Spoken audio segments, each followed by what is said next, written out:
누가복음 1장 39절로 56절 봉독하겠습니다. 이때 마리아가 일어나 빨리 산골로 가서 유대한 동네에 이르러 사가랴의 집에 들어가 엘리사벳에게 문안하니 엘리사벳이 마리아의 문안함을 들으매 아이가 복중에 뛰노는지라. 엘리사벳이 성령의 충만을 받아 큰 소리로 불러 이르되 여자 중에 네가 복이 있으며 내 태중의 아이도 복이 있도다. 내 주의 어머니가 내게 나오시오니 이 어찌된 일인가. 보라, 내 문하는 소리가 내 귀에 들릴 때에 아이가 내 복중에서 기쁨으로 뛰놀았도다. 주께서 하신 말씀이 반드시 이루어지리라고 믿은 그 여자에게 복이 있도다. 마리아가 이르되 내 영혼이 주를 찬양하며 내 마음에 하나님 내 구주를 기뻐하였음은 그의 여정의 비천함을 돌보셨음이라. 보라, 이제 흐르는 만세에 나를 복이 있다 일컬으리로다. 능하신 이가 큰 일을 행에게 행하셨으니 그 이름이 거룩하시며 긍휼하심이 두려워하는 자에게 대대로 이르는 도다. 그의 발로 힘을 보이사 마음의 생각이 교만한 자를 흩으셨고 권세 있는 자들을 그 위에서 내리치셨으며 비천한 자를 높이셨고 줄이는 자를 좋은 것으로 배불리셨으며 부자는 빈손으로 보내셨도다. 그 종 이스라엘을 도우사 긍휼히 여기시고 기억하시되 우리 조상에게 말씀하신 것과 같이 아브라함과 및 그 자손에게 영원히 하시리로다 하니라. 마리아가 석 달쯤 함께 있다가 집으로 돌아가니라. 아멘. 여러분, 이제 가브리엘 천사를 통해서 이제 마리아가 잉태를 한다고 말씀하셨죠. 그리고 아들을 낳을 것이고 그 이름을 예수라고 하라고 말씀하셨어요. 그러니까 저 앞에 큰 자가 된다고 말씀하시죠. 거기에 따실 바 거룩하니라고 말씀하십니다. 근데 그녀는 종의 자리에 서서 말씀이 내게 이루어지기를, 그 말씀이 내게 이루어지기를 소원한 것처럼 영접을 했습니다. 자, 그렇게 간절하게 말씀을 영접했던 마리아. 그리고 이제 그 말씀을 받아들이니까 천사가 떠나갔죠. 그의 마리아는 산골에 있는 한 유대 동네에 이르렀을 때에 이제 이루어진 일이 바로 39절부터 45절에 있는 말씀입니다. 한번 같이 봅니다. 이때 마리아가 일어나 빨리 산골로 가서 유대 한 동네에 이르러 사가랴의 집에 들어가 엘리사벳에게 문안하니 엘리사벳이 마리아의 문안함을 들으매 아이가 복중에서 뛰노는지라. 엘리사벳이 성령의 충만함을 받아 큰 소리로 불러 이르되 여자에게 중에 네가 복이 있으며 내 태중의 아이도 복이 있도다. 내 주의 어머니가 내게 나오니 이 어찌된 일인가. 보라, 내 문하는 소리 내 귀에 들릴 때에 아이가 내 복중에서 기쁨으로 뛰놀았도다. 주께서 하신 말씀이 반드시 이루어지리라 믿은 그 여자에게 복이 있도다. 아멘. 이때에 마리아가 일어나서 살리 산골로 가서 위대한 동네에 이르렀다. 이렇게 말씀해 주고 있습니다. 자, 여기서 바로 우리가 생각해야 할 시기를 좀 봐야 되겠죠. 언제쯤 마리아가 엘리사벳을 찾아갔을까? 성경에는 그냥 이때에 그랬으니까 바로 그 다음 빨리 또 그렇게 써서 산골로 갔다 그러니까 그 말을 들은 즉시 뭔 일을 한 것 같처럼 보여지죠? 그렇습니다. 성경은 그렇게 말하지 않고 이날이라는 말은 복수로 쓰여져 있습니다. 그래서 이런 날들에 이렇게 돼 있어요. 그러면 날이 많다는 얘기죠? 최소한 이틀, 3일, 4일, 5일 아니면 많게는 열흘 될 수 있습니다. 그러니까 그런 날 가운데 빨리 그 동네에 유대에 있는 동네 이제 산골에 가서 유대 동네에 가려고 해도 자기 가서 머물려면 옷도 필요하고 다 필요한 걸 가져가야 되나요? 그냥 갈 수는 없는 거지. 그러니까 준비가 필요했던 거죠. 그래서 그것을 준비하고 가는 날이 이런 날들에 이렇게 되어 있는데 원어로 이렇게 번역하지 않고 그냥 이 날에 그날 바로 이때에 이때라는 말도 날이란 뜻입니다. 이건 때가 시간을 말하는 게 아니에요. 원어로 보면 그러니까 이런 날들에 마리아가 이제 일어나서 빨리 산골로 와서 유대인 한 동네에 이르렀다. 이렇게 되어 있는 거예요. 전혀 다른 의미가 되었습니다. 그래서 엘리사벳을 만나러 가는 마리아는 날짜를 정한 건 아니다. 이 날이 아니다. 이때도 아니다 이 말이죠. 이 날들은 어느 날인가라 정해지지가 않았는데 그 어느 날 산골에 가서 한 유대 동네에 이른 것입니다. 자, 우리가 읽은 성경은 그날 가브리엘 전사에게 하는 말씀을 들은 그날에 마리아가 일어나서 빨리 산골로 가서 한 동네에 도착한 것처럼 그렇게 읽습니다. 지금까지 저도 그렇게 읽어왔고, 근데 그렇지 않다는 거죠. 그 중에 어느 날인데 이렇게 좀 정확히 썼으면 좋겠어요, 성경을. 그러니까 좀 이렇게 해버리면 성경의 권위가 좀 떨어지잖아요. 그렇죠? 정확한 번역이라고 말을 해야 되는데 아니라고 하니까 자꾸 권위가 떨어지는 것처럼. 그래서 많이 고쳐야 되는데 어느 날 중에서 마리아가 어느 때 일어나서 서둘러 산골로 가서 유대한 동네에 들어갔다, 이 말씀입니다. 근데 그곳에 사가랴의 집이 있었다라고 말하고 있습니다. 엘리사벳을 갔다고 그랬는데 사가랴의 집이 있었다. 그럼 사가랴가 그 집에 있어서는 대표자 자격으로 보여지고 있죠. 그러니까 사가랴를 무시한 게 아니고 사가랴가 아기를 가진 게 아니기 때문에 엘리사벳에 가는 게 맞죠. 근데 그 말씀을 들은 자는 사가랴잖아요. 또 다르죠. 사가랴를 무시할 수 없습니다. 하나님이 그를 통해 일을 하기 때문에. 그래서 마리아가 그 집에 들어가서 엘리사벳에 대해 문안을 합니다. 엘리사벳이 마리아의 문안함을 들음에 엘리사벳 그 마리아의 문안을 듣는 동안에 이 말이죠. 듣는 그 말을 듣고 있는 동안에 그때에 그 아이가 복중에서, 그러니까 태중에서 뛰놀았다. 여러분, 뛴다고 하는 것은 막 쿵충쿵충 뛰는 거죠. 사실적으로 이렇게 표현한 거예요. 얼마나 기뻤는지 태중에 있는 아이가 기뻐서 꽁충꽁충 뛰는 것처럼 뛰놀았다, 이렇게 성경에 써 있습니다. 그럼 태중에 있는 아이가 큰 기쁨으로 꽁충꽁충 뛰듯이 뛰노는 것을 성령으로 기뻐한 것이죠. 그것을 영으로 태중에 있는 아이가 마리아에게 잉태된 주님을 알게 된 거죠. 요한인데 그 아이가 요한이라고 분명히 말씀하셨죠. 요한은 태중에서 기쁨의 표현을 뛰놀고 있었다라고 표현하고 있습니다. 이것을 보여주신 거예요. 그리고 그런 모습에 속에서 엘리사벳이 성령의 충만함을 받아서 큰 소리로 불려 말을 하고 있습니다. 이것은 성령에 의해서 외치는 소리입니다. 엘리사벳의 개인의 말이 아닌 거죠. 성령의 말입니다. 그 말씀은 전부 하나님의 말씀으로 들려집니다. 제 귀에는. 자, 여자 중에 네가 복이 있으면 내 태중의 아이도 복이 있다. 내 어머니 내 주의 어머니가 나에게 나오니 어찌된 일인가 보라. 내 문하는 소리가 내게 들릴 때에 아이가 내 복중에 기쁨으로 뛰놀았도다. 주께서 하신 말씀이 반드시 이루어지리라고 믿은 그 여자에게 복이 있도다. 이렇게 외친 거예요. 큰 소리로 불러서 외친 거예요. 엘리사벳은 성령의 충만을 받고 큰 소리로 외쳐서 말하기 시작했다 그랬습니다. 성령 외침. 근데 여자 중에 네가 복이 있으며 내 태중의 아이도 복이 있다. 이 복에 대해서 얘기를 했습니다. 성령으로 마리아의 태중에 있는 아이보다 더 여자 중에 네가 복이 있다. 여자를 먼저 얘기했습니다. 마리아를 먼저 얘기한 거죠. 그 이유는 태중의 아이를 가지게 되었을 때 하나님이 인류를 구원하는 예수라는 이름으로 태어나는 지극히 높으신 이 하나님의 아들이 이 마리아의 은혜를 받은 태를 통해서 이 세상에 오게 된다는 사실이 놀라운 일입니다. 이보다 더 큰 은혜가 없는 거죠. 더 큰 복이 없는 거죠. 나를 통해서 낳은 아이가 인류를 구원하는 메시아라는 사실을 알게 되는 순간에 가장 큰 복을 받은 자의 사명을 감당한 거예요. 이런 아이를 낳는 사람이 세상에 딱 한 명밖에 없잖아요.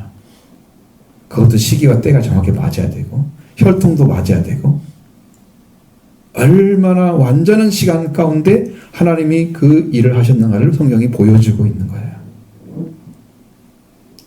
그건 하나님의 완벽하게 그리스도를 보내는 타이밍이 100% 완전했다는 거예요. 하나님의 역사죠. 근데 그 일을 감당하게 된 그 여자도 복이 있는 여자입니다. 이렇게 마리아는 복이 있는 여자로 쓰임을 받았습니다. 그녀에게 임한 하나님의 놀라운 은혜는 하나님의 은혜를 받았다고 말씀하고 있고 입었다고 말씀하고 있는데 은혜를 하나님으로부터 받은 것입니다. 하나님께서 이 은혜를 받은 자를 사용하셔서 요셉의 혈통으로부터 내려오는 아브라함과 다윗의 혈통 받고 그들이 받은 은혜가 온전하게 이루어져서 나실 바 거룩한 이는 하나님의 아들을 일컬으시라고 한 바로 그분, 이 아들 이상에 오시게 된 통로로 쓰임받은 여자이기 때문에 마리아는 복이 있는 여자였습니다. 그리고 내 태중의 아이도 복이 있다고 말씀하고 있습니다. 왜 복이 있느냐? 태중의 아이는 더 중요한 사명을 감당했습니다. 인류가 다시 받아야 할 복을 가지고 오신 거예요. 그래서 복이 있는 아이입니다. 이 복은 하나님의 아들 그리고 왕권을 가지고 이 땅에 태어나셨습니다. 인류가 잃어버린 것입니다. 이 은혜를 다시 찾아주는 역사를 이 아이가 하러 오신 거예요. 하나님이 보내신 하나님의 아들이십니다. 이 복을 회복시키는 복을 예수님께서 가져오시기 때문에 태중의 아이, 즉 하나님의 아들이신 예수님도 복이 있는 분인 건 너무나 확실한 거죠. 자, 엘리사벳은 성령의 충만을 받아서 내 주의 어머니가 내게 나오니 어찌된 일인가라고 고백했습니다. 내 주의 어머니. 주라고 하는 말을 사용할 때 태중에 있는 예수님이 엘리사벳은 구원자라고 고백한 것입니다. 그의 놀라운 은혜는 그 사명을 감당하는 자가 누구인가를 알아야 된다는 거예요.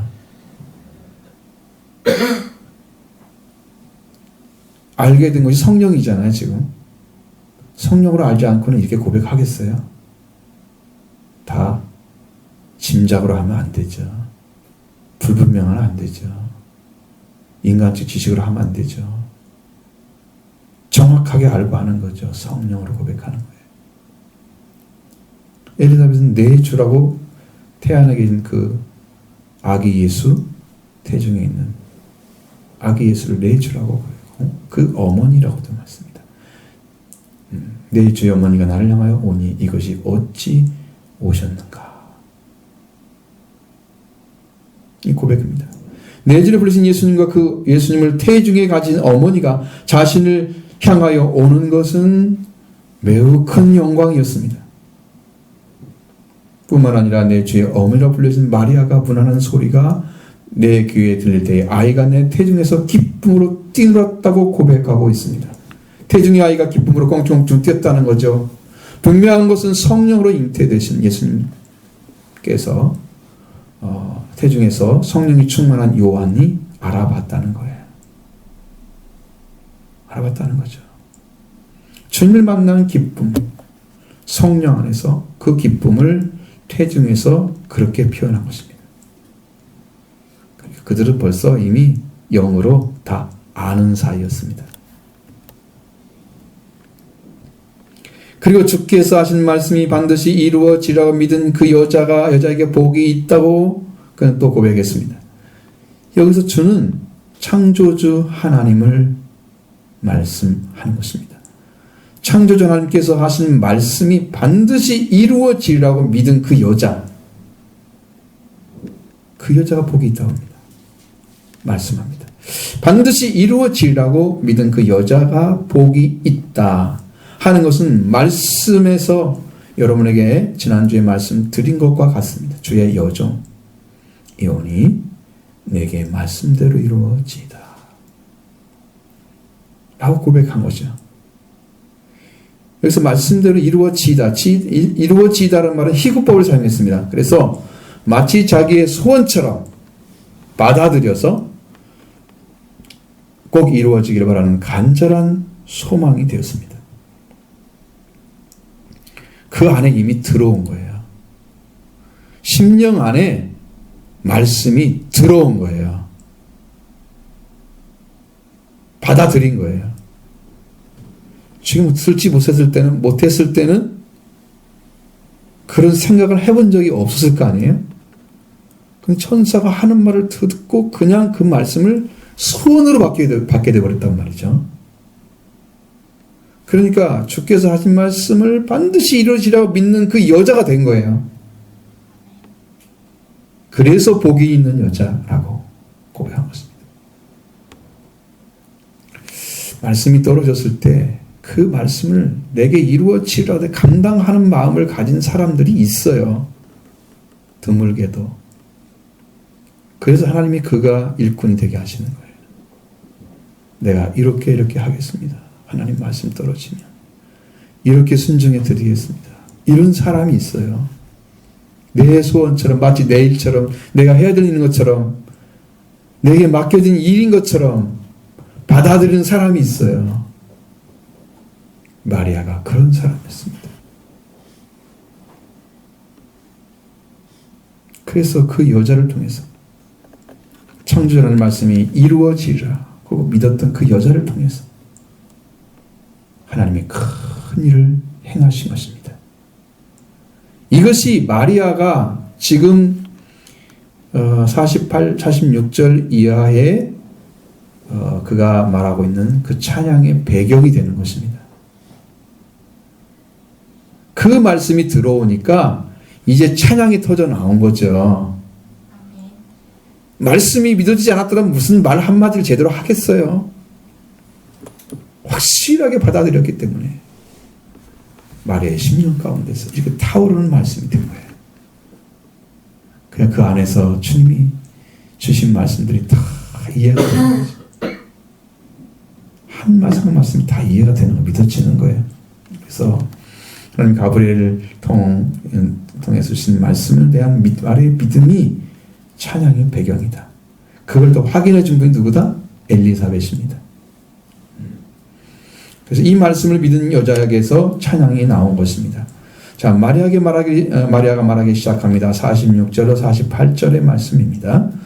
마리아가 이르되 내 영혼이 주를 찬양하며 내 마음이 내 하나님 내 구주를 기뻐하였음은 그의 여정의 비천함을 돌보셨음이라. 보라 이제 오려는 만세의 날을 복이 있다 일컬으리로다. 아멘. 마리아가 이르되 그랬습니다. 여러분 여기는 찬양했단 말이 아니죠. 말했다는 말입니다. 말했다는 거죠. 이르되란 말이 에포라는 단어를 사용하면 말하다, 대답하다, 명령하다 그런 말이에요. 그냥 말한 거예요. 마리아가. 지금 엘리사벳의 말을 듣고 마리아가 말을 한 거예요. 근데 말한 것이 시가 됐다는 거죠. 찬양이 되고. 그래서 우리는 그걸 찬양이라고 읽었습니다. 마리아가 이렇게 엘리사벳이 성령에 충만하여 큰 소리로 외쳐 말한 이 말씀에서 마리아의 확신은 45절에 있습니다. 이 엘리사벳이 성령이 충만하여 외친 그 말씀 중에 45절의 확신 가운데서 마리아는 대답을 하게 된 거예요. 자, 마리아가 말하기를 내 영혼이 주를 찬양하며 내 마음이 하나님 내 구주를 기뻐하였음은 그의 여종의 비천함을 돌보셨습니다. 보라 이제 흐르는 만세의 날을 복이 있다 일컬으리로다 라고 말했습니다. 마리아가 자신의 영혼이 하나님을 찬양하고 자신의 마음이 하나님 내 구주를 기뻐하는 이유가 있었다는 거죠. 여러분 마땅히 여러분들 찬양할 때 찬양의 이유가 있습니다. 다.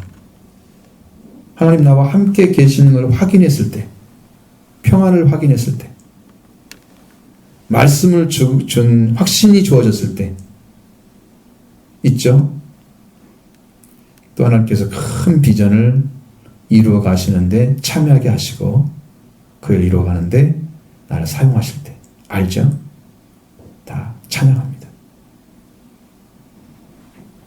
그 영혼이 왜 기뻐할까?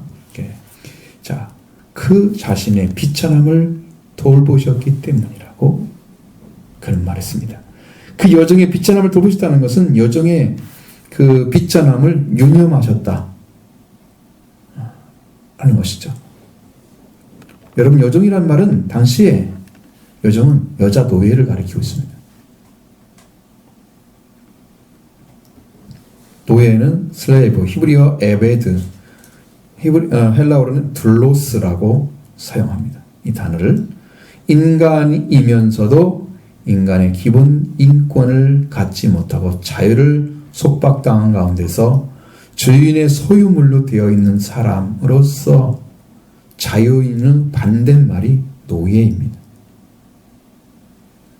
종으로 말해지는 데도 있습니다. 그래서 성경에서는 이 노예란 말이 종이란 말 안에 포함되어 있습니다. 포괄되어 있습니다. 이렇게 들어가 있는 거죠.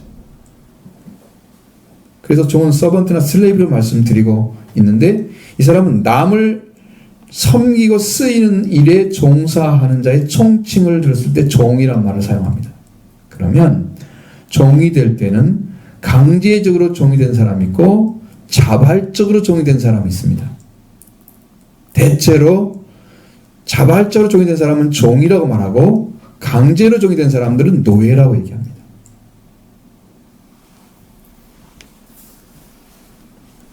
마리아는 종이라고 했습니다. 여종, 그것도 내 영혼 주를 찬양하며 내 마음이 내 하나님 내 구주를 기뻐함은 그 여종의 비참함을 돌보셨습니다. 비참하죠. 삶이 비참하죠. 종과 같은 자리에 있는 사람들, 신분이 어떻습니까? 비참하고 비참합니다. 그렇죠? 종과 같은 자리에 있는 사람들, 그런 종과 같은 있는 자기 자신 마리아를 하나님께서 돌보셨다고 하면서 찬양을 하고 있습니다. 우리도 우리의 비참함을 돌보신 하나님을 찬양하는 거죠. 그 하나님을 기뻐합니다. 세상에 종과 같은 자리에 있었던 우리를 성령을 받는 자리로 이르게 하시는 하나님을 찬양합니다. 우리가 비천한 자리에 있었습니다. 사실 비천함이란 말은 지위나 신분이 낮고 천하다, 그런 말입니다. 마리아는 아무리 높여져도 당시의 사람들이 누리는 공회원이나 종교 지도자들이었던 사두개인, 서기관들이나 바리새인들, 이런 사람들이 될 수가 없었습니다. 여자였기 때문이죠. 그리고 마리아는 자기가 천하게 여기는 직업 중에 하나인 목수 일을 하는 아내가 되었습니다. 자기는 비천한 자리에 처해져 있었습니다. 그냥 출신이 그리 좋은 집안이 아니었다도 말씀할 수도 있습니다. 그렇지만 하나님의 은혜를 입었는데, 그 하나님의 은혜를 입은 마리아를 누구도 알아보는 사람이 없었습니다. 근데 하나님은 그를 알아보더라는 거죠. 하나님께 은혜를 입었다는 사실. 그녀는 이제 비천한 그 신분에서 벗어나게 하시고, 이제 흐르는 날을 만세에 복이 있다 일컬으리라 받을 수 있는 그 하나님의 돌보심이 나타나신 것입니다. 이제 흐르는 만세의 날을 복이 있다 일컬으리로다 라고 말했습니다. 세대들과 세대들이 흘러가서 계속해서 이어지는 세대 가운데서도 나를 복이 있다고 일컬을 것이라고 그는 고백하고 있습니다. 마리아는 확실하게 복에 대해서 알고 있었습니다. 영원한 것이죠. 변하지 않는 것입니다. 가치가 있는 것이죠. 메시아가 오시는 통로가 되는 사람으로서 사용됐습니다.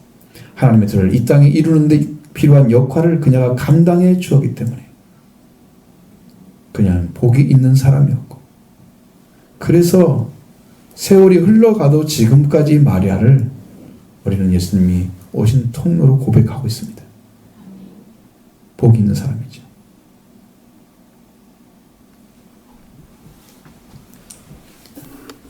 예수님이 변하지 않듯이, 마리아를 통해 태어난 예수님이 변하지 않듯이, 예수 그리스도는 어제나 오늘나 영원토록 동일하시다고 말씀하신 것처럼 변하지 않으시듯이 그 가치를 태어나게 하시, 그 생명이 태어나게 하시 통로가 되시는 마리아는 만세의 복이 있는 자로 일컬어지고 있는 거죠. 또 하나님께서 놀라웠게도 그 은혜를 나타내 주고 있습니다. 49절로 50절 보겠습니다. 능하신 이가 큰 일을 내게 행하셨으니 그 이름이 거룩하시며 공일하심이 두려워하는 자에게 대대하여 이르는도다. 아멘. 이 능하신 이가 큰 일을 행하셨다고 말씀하고 있습니다. 하나님이시죠. 하나님께서 큰 일을 내게 행하셨으니 그 이름이 거룩하시다. 그리고 긍휼이 두려워하는 자에게 대대에 이른다 하고 노래했습니다. 이 능하신 자, 능하신 이라는 말은 뛰어나게 강한 자, 전능한 자입니다. 그래서 이 뛰어나게 강한 자이신 하나님께서 탁월한 축복들을 나에게 행하셨으니 원어적으로 이렇게 돼요. 하나님께서 큰 일이 어디에 들어가 있냐면 탁월한 축복들을 가지고 행하시는, 그게 큰 일을 한 거예요.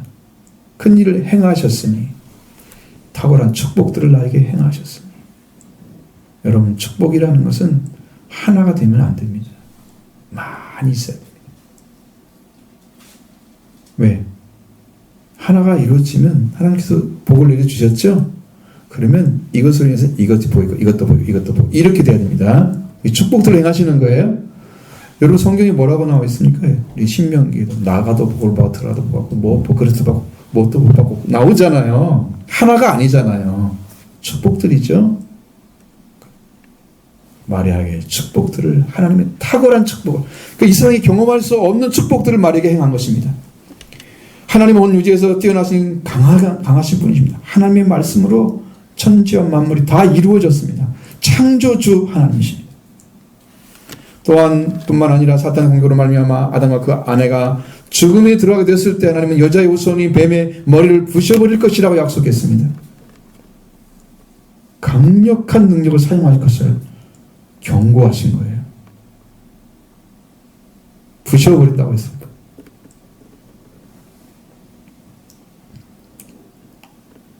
마귀는 끔찍없이 다 부셔졌습니다. 아멘. 자기 능력을 사용할 수가 없습니다. 예수님 안에 딱 들어오면.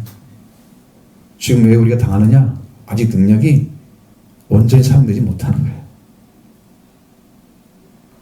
사탄을 완전히 예수님께서 파멸시킨 것처럼, 그리고 예수님 안에서만 그게 된 거죠. 예수님 밖에는 사탄이 활기치고 다녀요.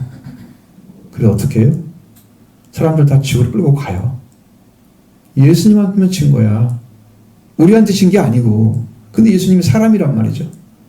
사람한테 졌기 때문에 마귀는 할 말이 없는 거죠. 사람한테 자기들 이겼잖아요. 아담과 하와라는 사람한테. 그래서 그를 때려 부셔버렸습니다. 상하게 한 거 아니야. 머리를 상하게 아니라 완전히 힘을 쓸 수밖에 없는 데서. 그러니까 여러분도 승리가 확실하게 오시면 마귀의 세력을 때려 부실 줄로 믿습니다. 아멘. 강한 능력이에요.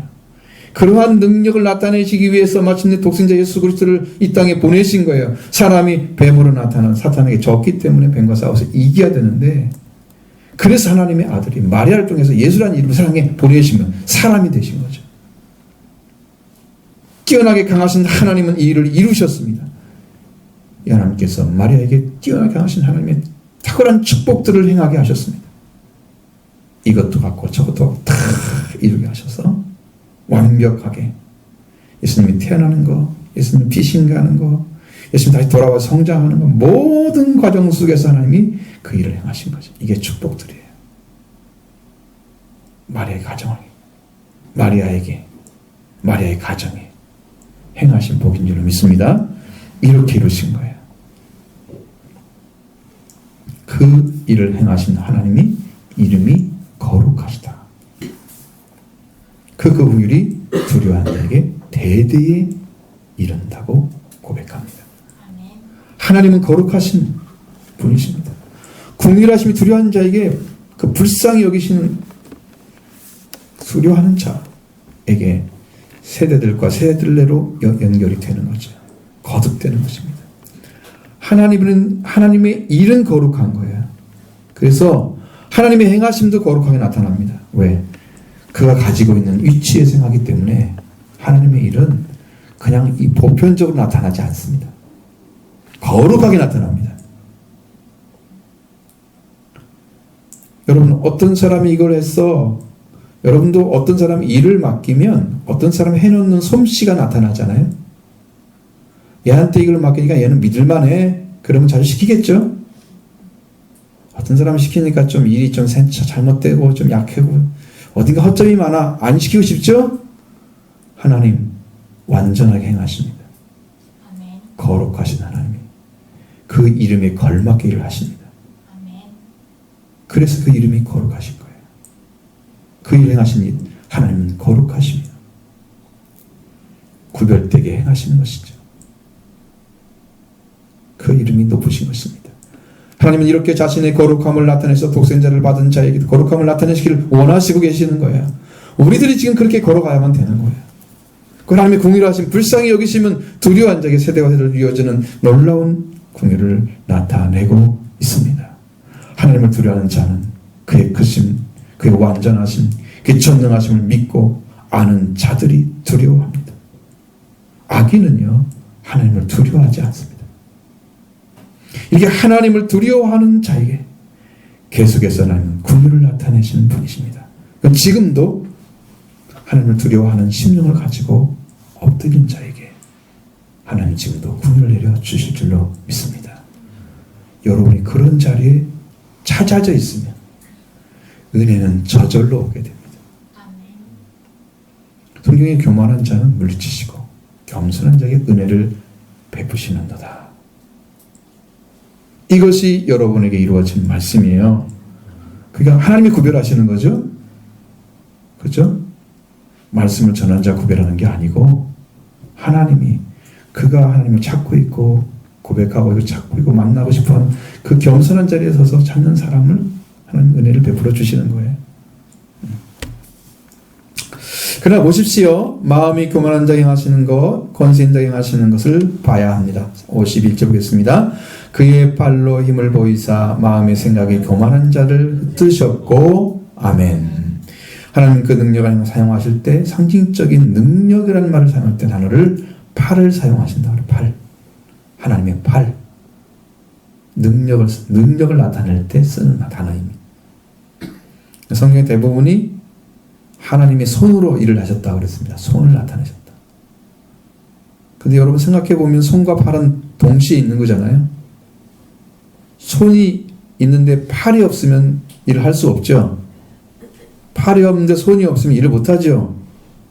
하나가 돼야만 일을 하죠. 그러니까 손은 팔을 얘기하고 팔은 손을 얘기하니까 동일한 것이라 이 말이죠. 단어적으로는 그냥 표현만 팔로 했거나 손으로 했거나 그 차이밖에 없는 거죠. 하나님의 능력을 나타낼 때만 사용하는 단어입니다. 하나님의 능력을 나타냈을 때 그로 말미암아 드러나는 힘이 뭐냐? 크라토스라는 단어를 사용합니다.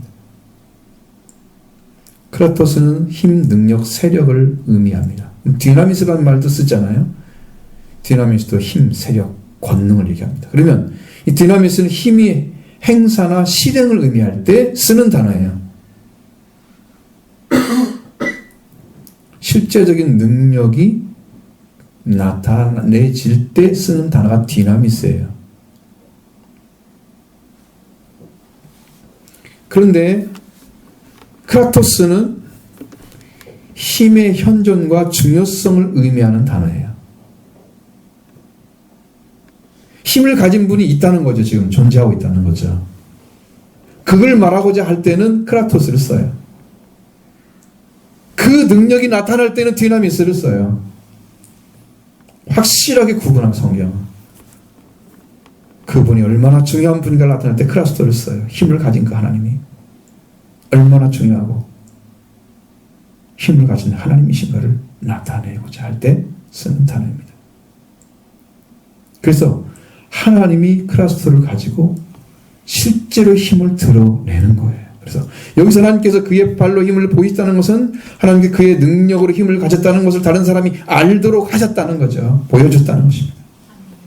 하나님께서 그 능력을 가졌다는 것을 보이게 하셨는데 어떻게 보셨느냐? 바로 마음의 생각이 교만한 자를 흩으셨다고 말씀하고 있습니다. 여기에 마음의 생각은 마음의 사고방식 또는 마음의 성벽을 가리키고 있습니다. 자, 마음의 성벽이라는 말을 여러분 잘 안 쓰잖아요. 한국어에서 중요한 단어인데 잘 안 씁니다. 이 성벽이라는 것은 굳어진 성질이나 버릇을 가리킵니다. 나이가 먹으면 성질이 어떤 형태로 굳어지잖아요. 어떤 습관이 굳어지죠. 만들어져 있죠. 그 성격이, 그 성벽의 성격이 교만하다 이 말이에요. 그러면 그 교만한 것들이 모여지기면 어떻게 돼요? 힘을 만들겠죠? 교만한 힘을. 그 힘을 가지고 누구를 도전하겠습니까? 거룩한 자를 도전합니다. 바벨탑을 보십시오. 우리가 하나님 흩어짐을 면하지 않으면 흩어짐을 그래가지고 탑을 쌓아서 막 올려. 교만하죠? 하나님 흩으셨죠? 언어를 혼잡케 해서 안 흩으면 더 교만해서 하나님께 완전한 도전장을 내밀 것입니다. 아무것도 아닌 존재들이 교만해지면 하나님처럼 행세하려고 합니다. 자기 자리도 모르고 자기 밑자는 꼴도 모르고 잘난 줄 알고 삽니다. 이런 부분들을 내쳐버리는 거죠. 가만두지 않습니다. 흩어버리면 됩니다. 여러분 보십시오. 이들이 뭉쳐지면 힘을 가지고 하고 자신을 드러내려고 하는데 이들이 가지고 있는 흩어진 힘을 상하지 못하게 하려고 흩트는 것이죠. 잘못된 마음의 사고방식이나 가진 자들이 많이 뭉쳐서 세계제가 어디입니까? 갱들이잖아요. 깡패들 가지고 있는 속성들 보세요. 온전한 사람이 있습니까? 뭐 지들끼리는 의리가 있다 하지만 그 나쁜 의리지 그게 뭐 악을 위해서 행하면서 어떤 그 의리가 좋은 의리입니까? 깡패들은 그들의 힘을 자신들의 힘을 어떤 자들이라는 것을 드러내고 사용하고 군림하면서 가지고 있는 그런 생각을 가지고 있는 사고방식 그런 사고방식 그게 성벽이 잘못된 성벽 교만한 성벽을 가지고 있는 이것들을 하나님께서 흩어버린다는 거예요. 이 영적으로 변화가 없이 교회에 계속 소속되어 있으면 여러분도 성벽이 생깁니다. 습관이나 그런 것들이 생겨요. 어떤 부분이 만들어져요. 사고방식이 굳어져요. 그래서 말씀으로 변화되지 않으면 교회에 분쟁거리가 만들어져요. 그 입을 통해서 나오는 거예요. 자기가 변하지 않으면서 뭐 교회가 뭐가 잘못된 것처럼 이렇게 자꾸 얘기를 하는 거예요. 잘되게 해야 될 사람이 위치에 서 있는 사람이 잘못된 것만 얘기하는 거예요. 자기는 잘되는 자리에 서라고 말씀에 순종해서 교회를 살인자 서라고 지금 부른 거잖아요. 그런데 교회를 부시는 자리에 서요. 교만한 자들이죠. 이런 사람을 흩어버려야죠. 세워주면 안 되죠. 그래도 하나님은 통치자를 치시고 비천 자를 높이셨다고 말씀하고 있습니다. 52절을 보겠습니다. 권세 있는 자를 그 위에서 내리치셨으며 비천한 자를 높이셨고 아멘. 권세 있는 자들을 그 위에 내리치셨다. 자신의 권세를 가지고요. 그 권세를 하나님을 대적하는 세력을 만들어 사용합니다. 내리쳐버리는 거죠. 왜? 권세도 하나님께 왔는데 악한 권세로 변질됐기 때문에 내리치는 거예요. 모든 권세는 하나님께로부터 나왔습니다. 대통령이라고 뭐 위치에 있다고 그거 몇 년 하면 다 내리쳐버립니다.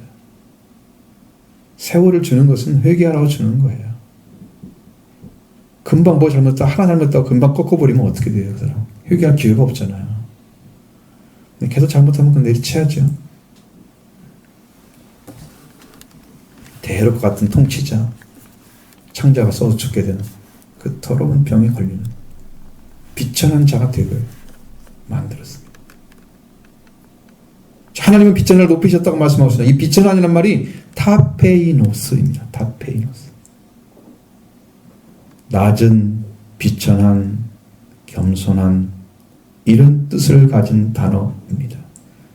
비천한 사람들은 낮은 자들입니다. 낮은 자. 다른 의미로는 겸손한 사람들로 불려지기도 합니다. 다르긴 하죠. 완전히 다른 의미이지만 이 단어 안에 그렇게 포함이 되어 있다는 거죠. 뜻이. 이러한 자리에 있는 자를 높이시는 거예요. 비천한 자들을 높이시는 하나님은 하나님이 본래에 창조하실 때 높은 자리에 있었습니다. 만물의 주인이셨습니다. 하나님의 아들이었습니다.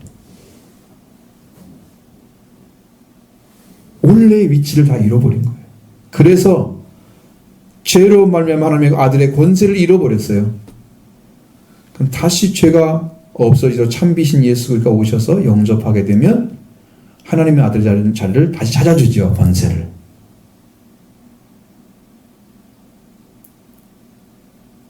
여러분에게 이루어질 줄 믿습니다. 사모하시기 바랍니다.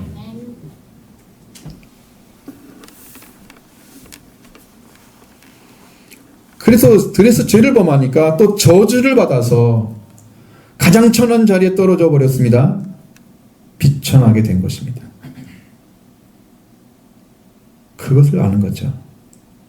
하나님은 이런 자리에 있는 자를 높이는 이유가 내가 죄로 인해서 이러한 자리에 있다는 사실을 인정하는 자에게 하나님은 다시 그 자리로 끌어올리시는 거예요.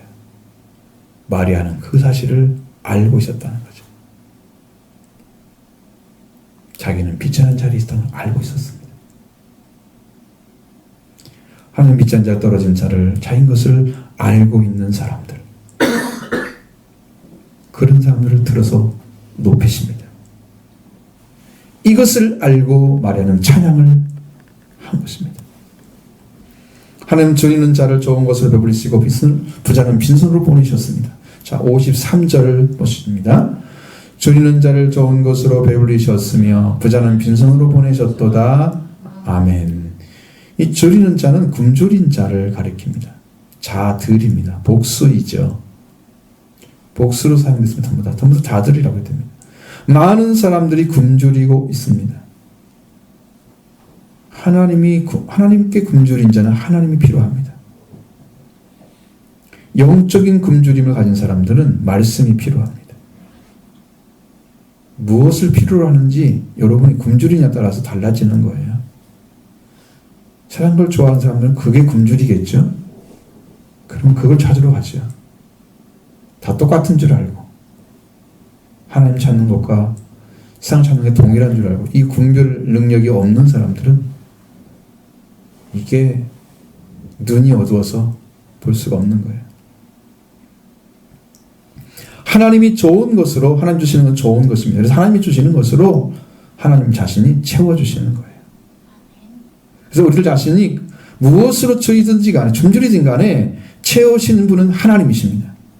근데 여러분이 하나님 것을 구해야 하나님을 채워주시지. 하나님 것을 구해야 채워주시지. 그 자리를 찾는 것이 회개입니다. 내가 뭘 구하는 것은 합당히 구할 것을 알고 있는 자리가 구하는 자리예요. 그럼 하나님께 뭐가 필요하지? 성경으로 지금 해결을 해야 되나요? 성경 말씀으로. 그래서 여러분이 그 말씀을 통해서 해결을 해야 됩니다. 무엇을 구해야 되지? 그걸 알아내지 못하면 영원한 숙제밖에 안 남는 거예요. 그 일을 못하고 계속 시간만 지나가는 거지. 그래서 여러분 믿음이 성장하지 못하는 이유가 뭐예요? 그 자리를 못 찾았기 때문에 내가 뭘 구해야 하는지를 모르기 때문에 그래서 성장하지 않는 거예요. 그 성경에서는 전부 어떤 자리를 얘기합니까? 하나님께서 주시는 자리가 어느 자리라고 얘기합니까? 다 너희가 은밀한 중에 하나님께서 너에게 주실 거다 약속하신 말씀들은 다 뭡니까? 아버지께서 네가 구하는 것을 다 주신다. 은밀한 중에 구하실 때 은밀한 중에 보시는 아버지. 그래서 자녀의 자리를 찾는 것이 구하는 자리입니다. 자녀자를 찾는 것이. 굶주리는 거죠. 여러분, 의에 목마른 사람들 어떻게 해요? 그거 찾는다고 그랬죠? 줄이고 목마른 사람들. 의를 찾죠? 의로 배불려서 세워지면 하나님의 아들, 딸로 세워집니다. 배불리게 되면. 하나님이 채워지는 거죠. 그래서 하나님께서 허락해 주시면 굶주린 것들을 다 채워주시죠. 여러분, 줄인 것들을 채우기를 원하십니까? 여러분도 성경을 통해서 내가 구하는 자가 되기를 원합니다. 무엇을 찾아야 하는가 정확히 알면 기도의 제목이 생겨요. 거기에 간절한 소망이 붙어요. 마음에 기대가 생겨요. 기도하지 않을 수가 없습니다. 이런 것이 안 찾아지면 기도가 희미한 것입니다. 무엇을 기도하지? 보이는 거 기도하는 거지. 그냥 아들이 아니면 하나님 걸 구하지 않습니다. 자기 걸 구합니다. 내가 뭐가 필요하면 나 좀 채워주세요. 하나님께 드리는 건 없습니다. 눈물 한 방울도 안 드립니다. 자기 것만 달라고 합니다. 이게 자식입니까? 그게? 왼수지. 세상 말로 말하면. 왜는 달라고만 하지 않게 충성하지 않는데.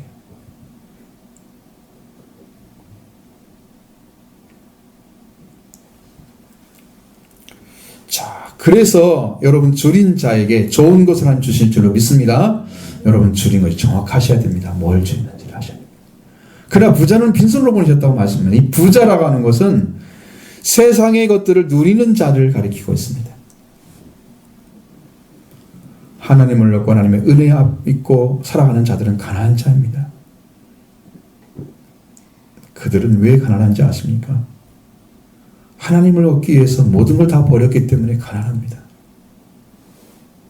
부자들은요, 하나님 것도 얻고 세상 것도 얻으려고 합니다.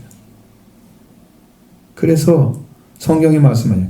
하나님 것이 아닌 사람이 세상 중심으로 살아가는 자들을 부자라고 하는데, 이 부자가 하나님 나라에 들어가기가 어렵다. 낙타가 바늘길로 들어가는 것이 부자가 하나님 나라에 들어가는 것보다 쉬우리라. 부자는 하나님께서 빈손으로 보내십니다. 아직도 하나님을 찾는데 소홀하신 분들은 부자 쪽에 서 있는 것 알고 계시죠? 가난한 자는 오직 하나님 한 분 외에는 없는 자들입니다. 그래서 마음이 가난한 자, 심령이 가난한 자는 천국을 그들의 것으로 주어지는 거예요. 하나님의 소유가 되는 것입니다. 하나님 나라도 그의 소유가 되는 거죠. 왜? 나라를 주었다고 하는 것은 왕이라는 의미도 있지만 그 나라에 소속된 자라는 의미도 있어요. 천국을 이미 가지고 살아가는 거죠. 그렇게 해야 제자가 될 수 있습니다. 제자의 첫 관문이 심령이 가난한 자입니다.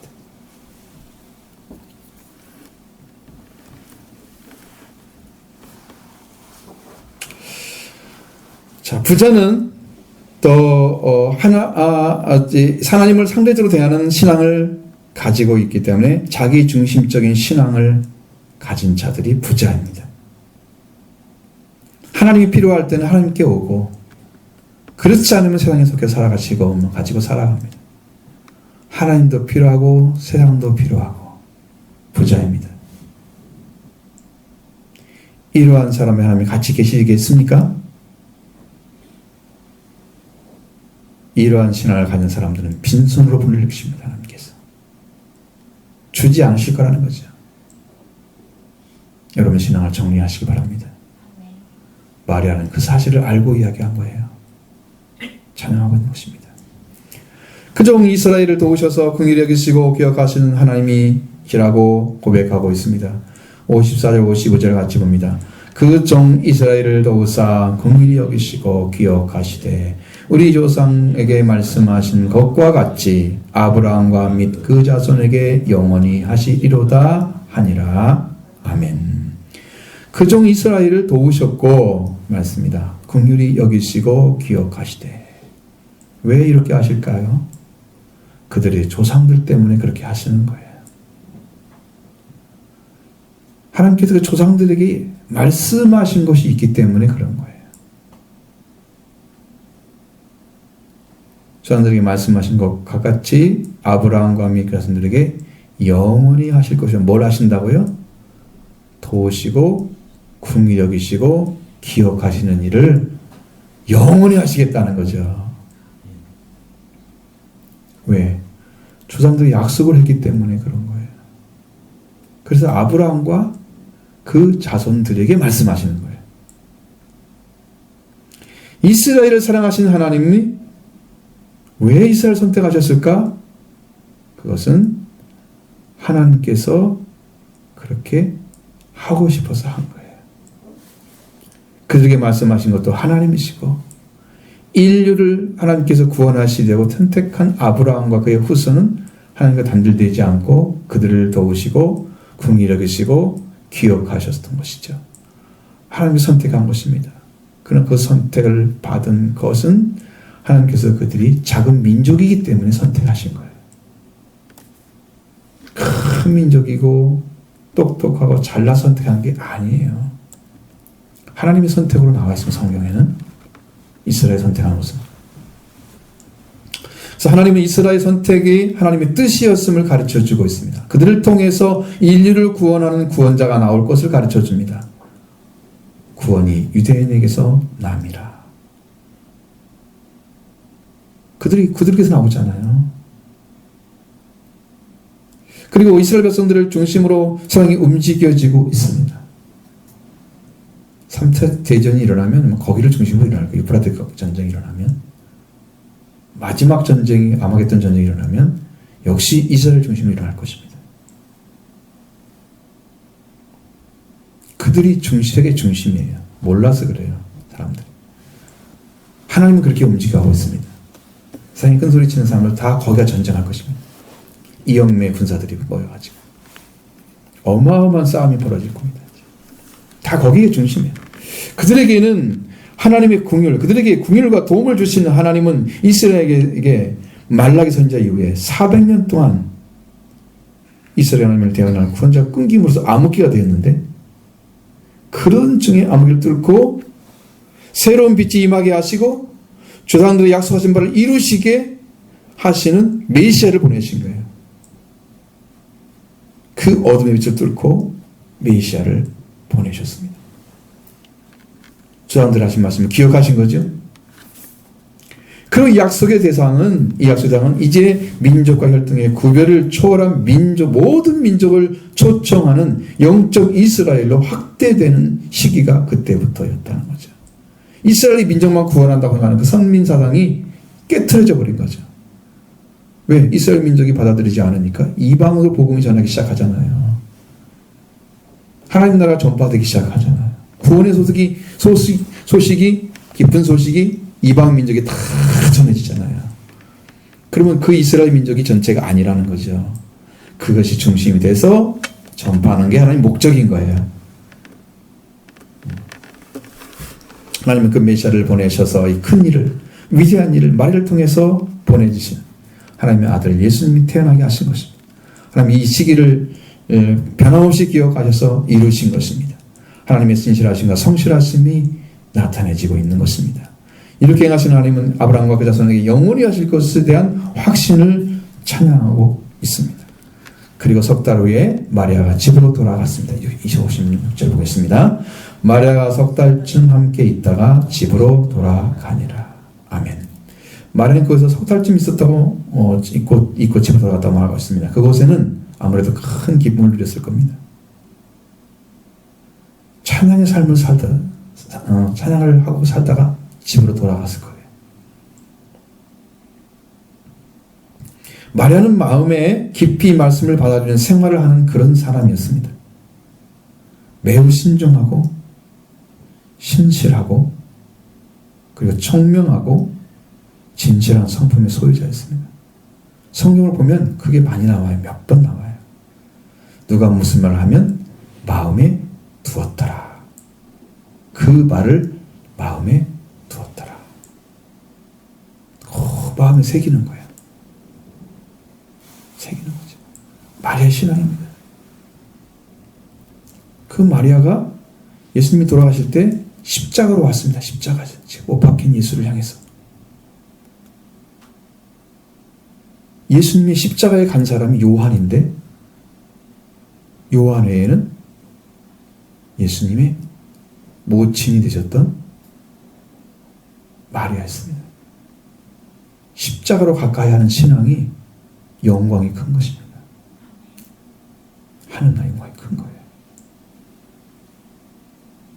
마리아가 어떻게 있는가 좀 보고 싶습니다. 진짜 천국에 얼마나 놀라운 영광을 가지고 있을까. 마리아가 찬양한 메시아를 몇 살 이상에 보내신 하나님의 통로가 된 마리아에게서 임하신 은혜를 받았던 그 말씀에 대한 확신을 통해서 찬양하는 거죠. 하나님의 행하심을 찬양하고 있습니다. 하나님의 공의로우심을 찬양하고 있습니다. 자, 우리도 이 은혜를 입어서 우리도 성령을 받고 속죄하고는 기본입니다. 여러분의 가운데 들어가는 귀한 성도가 되기를 원합니다.